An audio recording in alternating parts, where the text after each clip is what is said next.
Good morning সবাই, কেমন আছো? আশা করছি ভালো আছো, সুস্থ আছো। সকাল সকাল ভিডিওটা স্টার্ট করে দিলাম। আজকে লক্ষ্মী পুজোর দিনে আমাদের প্রচুর বাজার হয়েছে, লক্ষ্মী ঠাকুর এসছে, সমস্ত কিছু তোমাদের দেখাবো। এই মামা, ই বাবা, রাখো রাখো, এগুলো রাখো।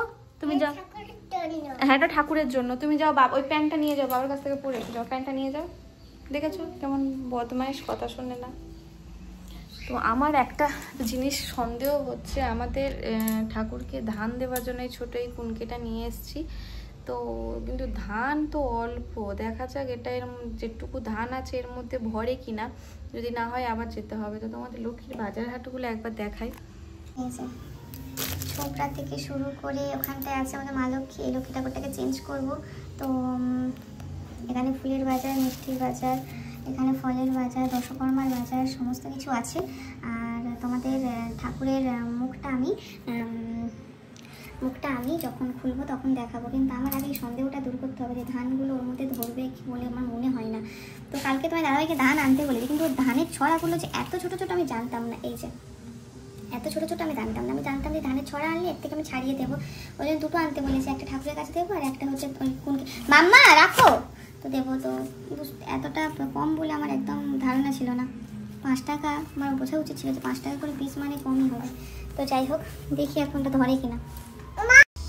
তো আমার মনে ডাউট হচ্ছে যে এই ধানটা এটার মধ্যে বেতের কুনকেটার মধ্যে ধরবে কি না। তো সেই জন্য আমি কী করছি, ধানগুলো বসে বসে ছড়ছি। তো এই যে কাপড়টার ওপরে ছড়ছি, এটা হচ্ছে ঠাকুর পাতার জন্য এনেছিলাম। তা ভাবলাম এর ওপরেই ধানটাকে ছড়িয়ে নিই।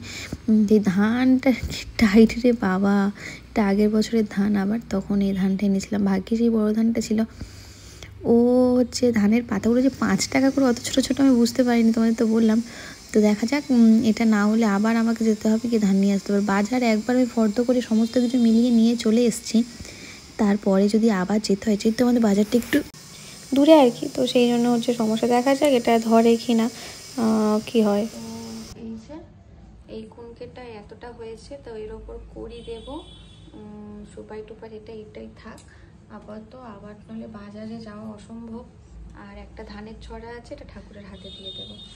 তো যাই হোক, ঘরের কোনো কাজ হয়নি, ঘরটার ঝাড় দিয়েছি, ঘর মুছেছি। আমার এই মুখের এই সাইডটা কি হয়েছে আমি বুঝতে পারছি না, এত গুঁড়ি গুঁড়ি টাইপের। যাই পারে হোক, হবে কমবে। এই শ্রেয়াংশী, আজকে লক্ষ্মী পুজোর দিন, তুই কি বকুনি খাবি? লক্ষ্মী পুজোর দিন কি বকুনি খাবি? লক্ষ্মী পুজোর সমস্ত টুকটাক বাজার হয়ে গেছে। আমি এমন কাজ, আমি আলপনা দেওয়ার, তোমার দিকে ঘোরাবো, আলপনা দেওয়া সে গুঁড়োটাই নিয়ে আসি। আবার আমাকে চাল ভেজাতে হবে, সেটাকে আবার পেস্ট করে আলপনা দিতে হবে। আচ্ছা, ভালো হয়েছে।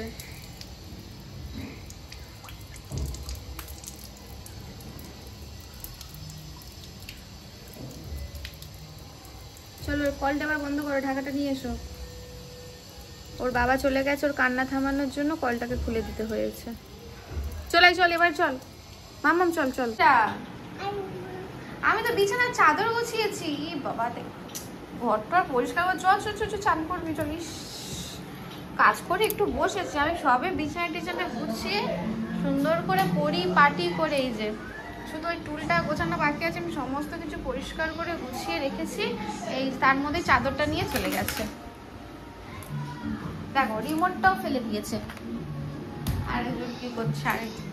এই শ্রেয়াংশী, ও আচ্ছা তুমি এখানে, চলো চান করবে। এই যে ঘরটা মুছে নিয়েছি, শোভনের বিছানাটা একটু গুছিয়ে দিতে হবে। আর সব পুজোর জোগাড়গুলো এখানে রেখেছি। আমার স্নান টান কমপ্লিট হয়ে গেছে। তো এটা ভালো না এটি, ওই জন্য এটা আর আমি চেঞ্জ করিনি। বেলার দিকে পরেছিলাম, এটাই আবার পরে নিয়েছি। তো এটা পরে আপাতত কাজকর্মগুলো করে নিই। আর আমার তো এখানে কাপড় নেই, আমাকে আমি নর্মাল চুড়িদার পরেই পুজো দিতে হবে। আর এবারে দেখো, ঠাকুর ঘরের সমস্ত কিছু বাসনপত্রগুলো এবার বের করে নেব, কী কী মাজতে হবে না হবে। তো সেগুলো বের করে নিয়ে এখন আমি শ্রেয়াংশীকে ঘুম পাড়িয়ে দিয়েছি। এবার এগুলো ধোয়া মোছা করবো আর কি। তো আমার কাছে আলতা ছিল না, অনেক খুঁজে আলতাটা পেয়েছি, আলতাটা পরবো। ভালো আছে কিনা জানি না, দেখা যাক। এটা করবো। বাপরে, কেমন হয়ে গেছে কোনটা হাত পাইতে। তো যাই হোক, ভেতরে জিনিসটা ঠিক থাকলেই হলো। আলপনা দেওয়া হয়নি। তো আমি যে বাসন বের করেছি এই যে এখানে আছে এইগুলো, আর এই দুটো প্লেট নিয়েছি, একটা ওয়ারেন্টি কার্ড দিয়েছে আবার। নর্মালি প্লেটগুলো হয়তো প্রায় 30-40 টাকায় পাবো, সেখানে আমার 100 হয়তো জোর 50 টাকা এক একটা প্লেট হবে, হয়তো 100 টাকা, সেখানে 130 টাকা দিয়ে দুটো প্লেট আমাকে কিনেছি। তো উপায় ছিল না, আমার এই ছোটো ছোটো প্লেটগুলো ভালো লেগেছে আর ঠাকুরের ঘরের পক্ষে ভালো হতো, সেই জন্য আর কি। তো এই দুটো প্লেট আর কি। তো যেহেতু আমি এবারে একটু পরেই সন্ধ্যা হয়ে যাবে আর মামা এখন ঘুমাচ্ছে, তাই ভাবলাম যে হাতের কাছে যে জোগাড়গুলো করে রাখি তাহলে আমার সুবিধা হবে। তো আমি দেখে নিয়েছি সব ঠিকঠাক আছে কি না, না হলে আবার আমাকে যেতে হতে পারে। এই যে আমি ধূপ আর এই ঠোঙার মধ্যে রয়েছে সুপারি, তারপরে কি আছে কড়ি আর হরিতকি, এগুলোই আর কি আছে। তো এগুলো সব হাতের কাছে রেখে দিই যাতে আমার পরে সুবিধা হয় নিতে। আর এখানে একটা ধনুচি আছে, তো মাটির ধনুচি, তো ইচ্ছা আছে পরে একটা পেতলের নেব, যে ঢাকা দেওয়া যে ধনুচিগুলো হয় না, বেশ ভালো লাগে বেশ। তো আপাতত এটা দিয়ে কাজ চালাবো। আর আমি কখনো ধুনো দিইনি, এই প্রথমবার আমি ধুনো দেবো। তো জানি না কীভাবে কী দেবো। তো বাড়িতে ফোন করেছিলাম যে ধনুচিটা কীভাবে সাজাতে হয়। তো আমাকে বলেছে যে প্রথমে যে নারকেল ছোবড়াটা থাকে সেটা থেকে ভেতর থেকে যে সরু সরু যেগুলো, সেগুলো হচ্ছে প্রথমে নিচে দিতে হয়, তারপরে উপরে হচ্ছে শক্তগুলো দিতে হয়। নিচে ওই নরমটা চালিয়ে দিয়ে তারপরে উপরে শক্তগুলো ধরবে, আর ধরলে তখন ধুনো দিলেই ব্যাস হয়ে যাবে। লিভিয়ে দিয়ে হাওয়া দিতে হবে আর কি। তো আমি সব কিছু আর কি বুঝতে পারলাম। তো যেহেতু দেখিয়েছি আগে এরকম করতে, তো বেশি বুঝতে অসুবিধা হলো না। আর এখন দেখো ঠাকুরের জন্য যে চাঁদমালা, সিঁদুর, তারপরে ঘি, মধু, চা সমস্ত কিছু বের করে নিয়েছি। এখন আমি দিয়ে চলে এসেছি আলপনা দেওয়ার এখানে। তো ঠাকুরের কাছে ছোট্ট মতো আলপনা দিয়েছি। আলপনা দেওয়ার কিছু কিনে আনা হয়নি, চন্দন মাটি না কী সব খড়ি মাটি বলে, সেগুলো আনা হয়নি। তো এখন আমি ওই চাল ভিজিয়েছিলাম, তো চালটাকে মিক্সিতে বেটে আর আলপনা দিচ্ছি। তো একটুখানি দেবো ঠাকুরের সামনে, একটুখানি ফুল করে দিয়েছি আর দুটো দরজা দিয়েছি, আর বেশি কিছু করিনি। মাম্মাম ঘুমোচ্ছে, এই ঘুমানোর ফাঁকে আমাকে যত তাড়াতাড়ি সম্ভব সমস্ত কিছু কমপ্লিট করে নিতে হবে আর কি। তো সেই জন্য, আর আমি আলপনা খুব একটা ভালো দিতে পারি না, ধৈর্য ধরে যদি কোনো একটা ডিজাইন দেখে করি তাহলে দিতে পারি, আর মনের মতো করে আমি কিছুই দিতে পারি না আর কি। তো এখানে আমাদের ওই ঘরে দরজার সামনে দেওয়া হয়েছে, এবারে আমাদের ঘরে দরজার সামনে দেবো। জাস্ট একটু ঢেউ ঢেউ ঢেউ ঢেউ ঢেউ ঢেউ ঢেউ করে দেবো, আর ঢেউয়ের এবারে পুট পুট পুট পুট করে দেবো, বেশি আর পারবো না। তো এইভাবেই আমি আলপনা দিই আর কি। তো বছরে একবার, আর সবসময় যদি একটা চেষ্টা থাকতো তাহলে একটা হতো। আমি দেখে করতে পারি না, দেখে করতে পারি না, মেন কথা হচ্ছে এটাই। তো এই যে আমরা এই দরজার সামনে, এখানে এই একটা দরজার সামনে ঠাকুরের সামনে ছোট্ট মতো লক্ষ্মীর পায়েকে ছোট্ট মতো। তো চলো, আমি যেভাবে আমি তোমাদেরকে বললাম ধনুচিটা প্রথমবার কীভাবে সাজাবো, তো সেইভাবে আর কি সাজিয়ে নিয়ে আমি আর এই নারকেল ছোবড়াগুলো ভাই কেমন, আমি একবার গড় করে নিলাম ঠাকুর যেন ভালোভাবে আর কি দিতে পারি।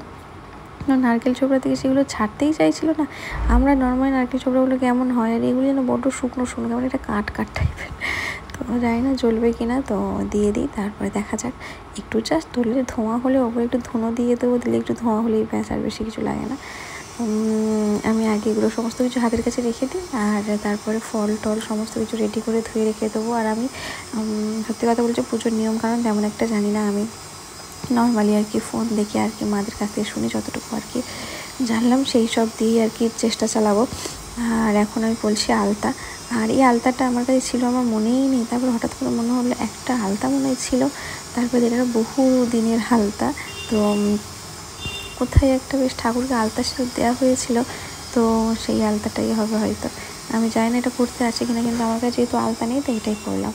আর এই আলতাটা রক্তচোবা আলতা, বেশ ভালো, কি সুন্দর। আর আলতাটা পড়তে গিয়ে আমার মনে হলো এইটা দিয়ে হচ্ছে না, কোনো একটা জায়গা লাগবে, তো সেই জন্য নিয়ে চলে এলাম একটা ছোট্ট মতো বাটি টাইপের। মাম্মাম একটা খেলনার বাটি প্লাস্টিকের, তো এটাতে আলতাটা ঢালবো, ঢেলে তারপরে আর কি পরবো। তো আলতাটা মা বলছিল যদি আলতার শিল কাটা না থাকে তাহলে আলতাটা ভালো আছে, যদি শিল কাটা থাকে তাহলে অনেক সময় জল কেটে যায়। দেখলাম না, আলতাটা ভালো হয়, চল চুপ করে আলতাটা পরে নিয়ে তারপরে লক্ষ্মীমন্ত বউ হয়ে নিই। এই যে দেখো আমার আলতা পরা ডান। নর্মালি ভাবছিল শুধু আঙুলের ফাঁকে দেবো, তারপরে ভাবলাম না একটু গাবজে গুবজে দিই, তাহলে দেখতে পাটা আরও বেশি সুন্দর লাগবে। আর এখন পরে নিয়েছি আমি শাড়ি। প্রথমে ভেবেছিলাম শাড়ি পরবো না, চুড়িদার পরবো, তার মা আছে আর এই আলতা পাল্টা পরে আর এই ভালো করে চুড়িদার পরে থেকে শাড়িটাই পরে নিই। তো এই ছাপা শাড়িটা ছিল, আমি নাইটি পরেছিলাম, নাইটির ওপরে শাড়িটাকে জড়িয়ে নিয়েছি। মা বলে লক্ষ্মী পুজোর দিন একটা শাড়ি পর, তাই ভাবলাম যে এই ছাপা শাড়িটা ছিল যখন পরে নিই, পুরোনো ছাপা শাড়ি কাঁচা কুচা ছিল তাই পরে নিয়েছি। আর এদিকে দেখ আমি গিট্টি মেরে হচ্ছে শাড়ি পরেছি নাইটির উপরে। তো যাই হোক, বউ তো লাগছে আর কি। তো এখন আমার আলপনাটা শুকিয়ে গেছে, এখন আমি আমার ঠাকুরের ফেস রিভিল করবো তোমাদের সামনে। তবে দাদাভাই ঠাকুরটা কালকে এনেছে আর আমি তোমাদের দেখাবো। আর এত বড় ঠাকুরটা আমি জানি না আমার সিংহাসনে ঢুকবে কি না, তো দেখা যাক। আর আমার ঠাকুরটা কী হয়েছে না, হ্যাঁ ভালো কথা, ঠাকুরটা আমি একবার সিংহাসনে ঢুকিয়ে দেখিয়েছিলাম যে ঢুকবে কি না।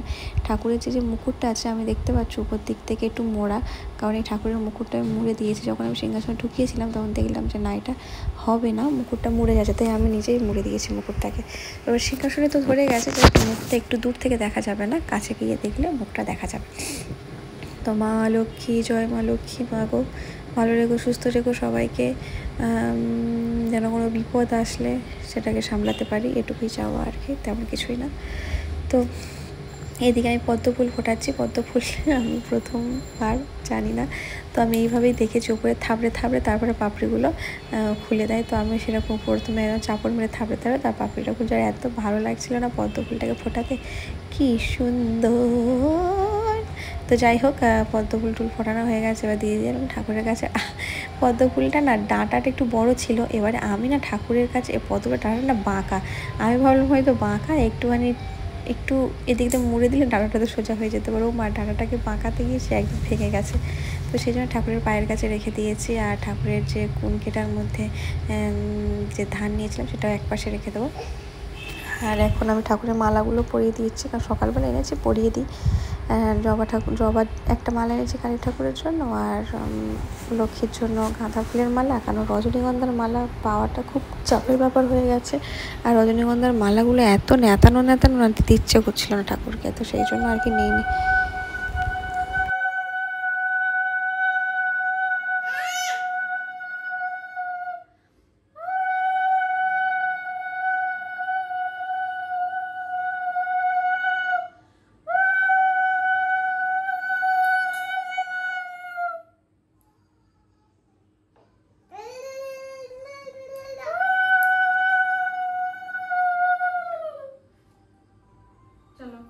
একটু আশীর্বাদ কর, একটু বসো, ওখানে বসে আশীর্বাদ করে দাও আমাকে, একটু দাঁড়া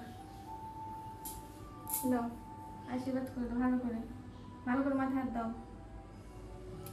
হচ্ছে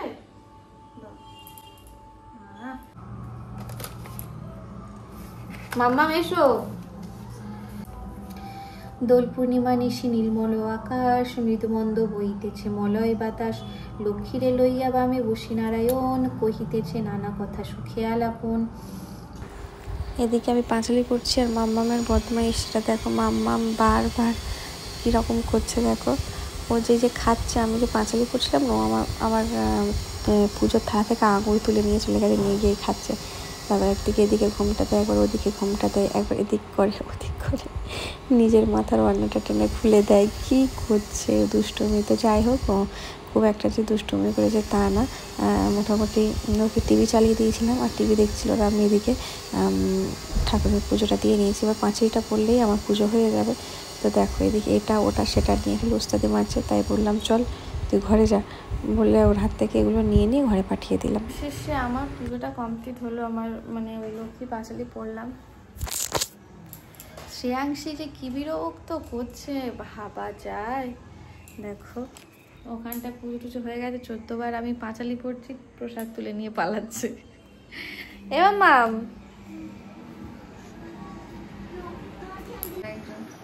আমি পাঁচালি পড়ছি, আর একজন নিয়ে চলে এসছে আঙুর। এত খিদে পেয়েছিল মাম্মা আর আমি দুজনে এখন শশা খাচ্ছি, একটা শশাকে দুভাগ করে নিয়ে দুজনে খাচ্ছি। তো আজকে ভিডিওটা কেমন লাগলো, ছোটোর মধ্যে একটা ভিডিও অবশ্যই জানিও। আজকে তো টাটা, আবার দেখা হচ্ছে পরবর্তী একটা ভিডিওতে। সবাই সাবস্ক্রাইব করে দিও চ্যানেলটাকে।